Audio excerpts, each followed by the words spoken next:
ಹಳ್ಳಿ ಜೀವನ ಎಷ್ಟು ಚೆನ್ನಾಗಿತ್ತು. ನನ್ ಕೆಲ್ಸನ ನಾನೇ ಮಾಡ್ಕೋತಾ ಇದ್ದೆ. ಎಷ್ಟು ಜನ ಇರ್ತಾ ಇದ್ರು ಅಕ್ಕಪಕ್ಕ ಮಾತಾಡೋದಕ್ಕೆ. ಆದ್ರೆ ಇಲ್ಲಿ ಯಾವ ಕೆಲ್ಸನೂ ಇಲ್ಲ, ಮಾತಾಡೋಣ ಅಂದ್ರೆ ಅಂತ ವ್ಯಕ್ತಿನೂ ಇಲ್ಲ.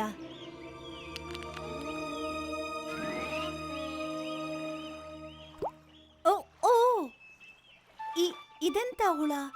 ಇದಕ್ ಮುಂಚೆ ಯಾವತ್ತೂ ನೋಡೇ ಇಲ್ಲ. ಕಾಂಚಿ ಇದಕ್ಕೂ ಮುಂಚೆ ಇಂಥ ಹುಳನ ಯಾವತ್ತೂ ನೋಡಿರ್ಲಿಲ್ಲ. ಅದು ಕುಕ್ಕೂನ್ ಆಗಿತ್ತು. ಆ ಕುಕ್ಕೂನ್ ಮೈಯಿಂದ ದಾರ ಬರ್ತಿತ್ತು. ಅದು ರೇಷ್ಮೆ ದಾರ, ಅಂದ್ರೆ ಸಿಲ್ಕ್ ಆಗಿತ್ತು. ಇದೇನಿದು? ಯಾವ್ದೋ ದಾರ ಅನ್ಸತ್ತೆ. ಎಷ್ಟು ಮೆತ್ತಗಿದೆ. ಇದ್ರಲ್ಲಿ ನಾನು ಎಷ್ಟು ಒಳ್ಳೆ ಬಟ್ಟೆ ಮಾಡ್ಬೋದು. ಸೈನಿಕ್ರೇ, ಹೇಳಿ ರಾಜ್ಕುಮಾರಿ. ಈ ಮರದಲ್ಲಿ ರೇಷ್ಮೆ ಹುಳ ಎಷ್ಟೆಲ್ಲ ಇದೆಯೋ ಅದನ್ನೆಲ್ಲ ಒಟ್ಟುಗೂಡ್ಸಿ ಮತ್ತೆ ಬಿಸಿ ನೀರಲ್ಲಿ ಹಾಕಿ ಇದ್ರ ದಾರನ ಹೀಗ್ ತೆಗಿರಿ.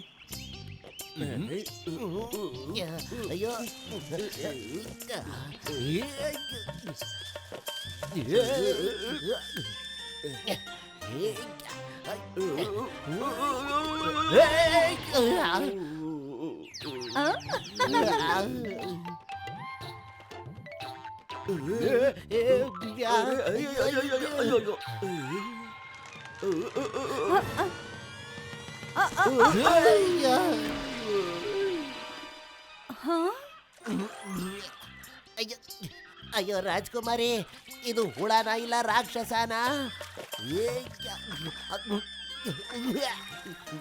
ಕಾಂಚಿ ಆದೇಶದಂತೆ ಸಿಪಾಯಿಗಳೆಲ್ಲ ಮರದಲ್ಲಿದ್ದ ಎಲ್ಲಾ ಕುಕ್ಕೂನ್ಗಳನ್ನು ತೆಗೆದು ಬಿಸಿನೀರಲ್ಲಿ ಹಾಕಿದ್ರು. ಅದರಿಂದ ತುಂಬಾ ರೇಷ್ಮೆ ದಾರ ಬಂತು.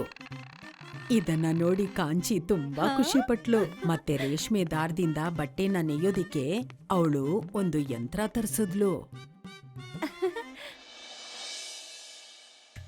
ಈ ಬಟ್ಟೆ ಅದ್ಭುತವಾಗಿದೆ. ಇಷ್ಟು ಮೃದುವಾದ ಸುಂದರವಾದ ಬಟ್ಟೆಯನ್ನ ನನ್ನ ಜೀವನದಲ್ಲೇ ನೋಡಿರ್ಲಿಲ್ಲ. ನಾನು ಕೂಡ ನೋಡಿರ್ಲಿಲ್ಲ. ಮತ್ತೆ ನನಗ್ ತುಂಬಾ ಖುಷಿ ಆಗ್ತಾ ಇದೆ ನಿಮಗಿಷ್ಟ ಆಯ್ತಲ್ಲ ಅಂತ. ನಾನು ಇದೇ ತರ ಬೇರೆ ಬಟ್ಟೆಗಳನ್ನು ಮಾಡಕ್ ಇಷ್ಟಪಡ್ತೀನಿ. ಹಾ ರಾಜ್ಕುಮಾರಿ, ನೀವ್ ಎಷ್ಟು ಬೇಕಾದರೂ ಬಟ್ಟೆಗಳನ್ನ ತಯಾರು ಮಾಡಿ. ಸಿಪಾಯಿಗಳೇ, ಮಹಾರಾಣಿಯವರಿಗೆ ರಾಜ್ಯದಲ್ಲಿರುವ ಎಲ್ಲ ರೇಷ್ಮೆ ಹುಳಗಳನ್ನು ತಂದುಕೊಡಿ. ಇನ್ನು ಮುಂದೆ ರಾಜ್ಯದಲ್ಲಿ ಎಲ್ಲರೂ ಈ ರೇಷ್ಮೆಯಿಂದ ಮಾಡೋ ಬಟ್ಟೆಗಳನ್ನೇ ಹಾಕೊಳ್ಬೇಕು. ಸರಿ ರಾಜ್ಕುಮಾರ. ಮುಂಚಿನ ಹಾಗೆ ಕೆಲಸ ಮಾಡ್ತಿದ್ದ ಕಾಂಚಿ ಮುಖದಲ್ಲಿ ಖುಷಿ ಕಾಣಿಸ್ತು.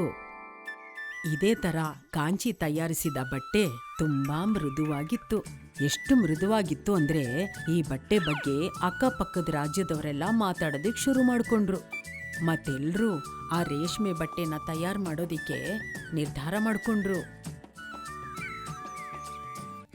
If you like this video, subscribe to our channel Murthy Media.